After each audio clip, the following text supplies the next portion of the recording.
గ్రామంలో ప్రవేశించినప్పుడు అందులో ఎవడు యోగ్యుడు విచారణ చేసి అక్కడ నుండి ఇల్లు వరకు అతని ఇంట బస చేయుడి. ఆ ఇంటిలో ప్రవేశించి ఇంటి వారికి శుభమని చెప్పుడి. ఆ ఇల్లు యోగ్యమైనదైతే మీ సమాధానం దాని మీదకి వచ్చును, అది అయోగ్యమైనదైతే మీ సమాధానం తిరిగి వచ్చును. ఎవడైనా మిమ్మల్ని చేర్చుకొనక మీ మాటలు వినకుని ఎడల మీరు ఆ ఇంటిని ఆ పట్టణం విడిచిపోయినప్పుడు మీ పాదధూళి దులిపివేయడి.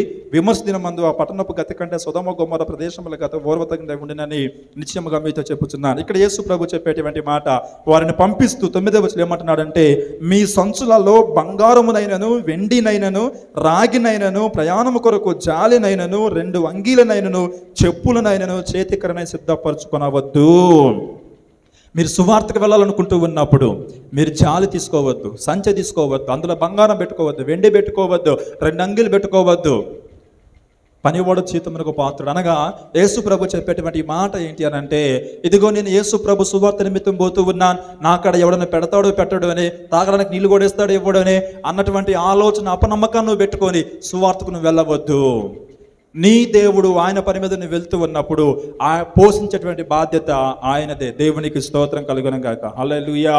ప్రియమైనటువంటి దేవుని బిడ్డలారా, యేసు ప్రభు చెప్పేటువంటి మాట వారిని పస్తు బొమ్మని కాదు కానీ దేవుని మీద ఆధారపడే మీరు సేవ చేయాలన్నటువంటి ఒక పాఠాన్ని అక్కడ నేర్పిస్తూ ఉన్నాడు. అంతేగాని బంగారం తీసుకుంటే వెండి తీసుకుంటే ఇంకోటి అవద్దని కాదండి. సో వీళ్ళు బంగారం వెండి వారితో పెట్టుకుని పోతామంటే దేవా మాకు దయచేయమని చెప్పేసి దేవుని మీద ఆధారపడటం మానేవేస్తారు.